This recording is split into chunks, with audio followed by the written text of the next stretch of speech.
মই শিক্ষক সমাজক বা আমাৰ শিক্ষা ব্যৱস্থাত কৈছো যে মেডিকেল প্ৰফেশ্যনত যেনেকে CME প্ৰত্যেক ডক্টৰৰ কাৰণে এটা নিয়মিত প্ৰেক্টিছ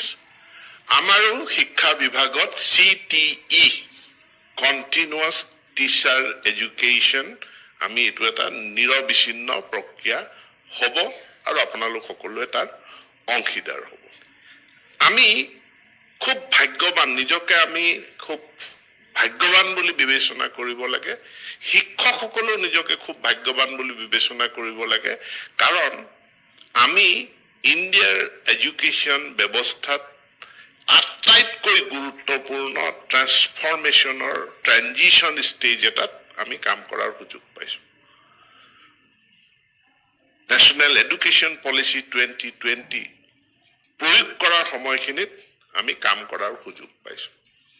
যেহেতু এটো এটা নিউ ন্যাশনাল এডুকেশ্যন পলিচি আহিছে তো ইয়াত বিভিন্ন পদ্ধতিৰ কথা বিভিন্ন কাৰিকুলামৰ কথা সিলেবাসৰ কথা এই গুটেই কথাবিলাক আহি থাকিব আৰু তাৰ কাৰণে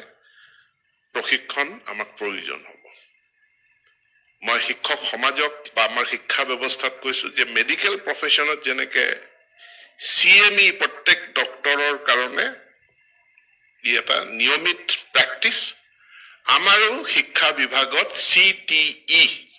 কন্টিনিউয়াছ টিচাৰ এডুকেশ্যন আমি এটো এটা নিৰবিচ্ছিন্ন প্ৰক্ৰিয়া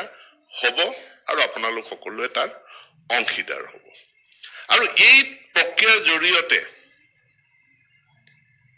আমি আপোনালোকে আমি প্ৰত্যেককে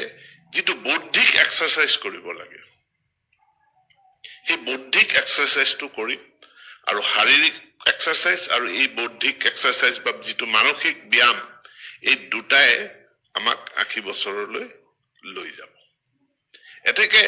ছাত্ৰ ছাত্ৰীৰ কাৰণে আপোনালোকে প্ৰশিক্ষণ লৈছো এটো নাভাবিব এই প্ৰশিক্ষণ আমাৰ নিজৰ কাৰণে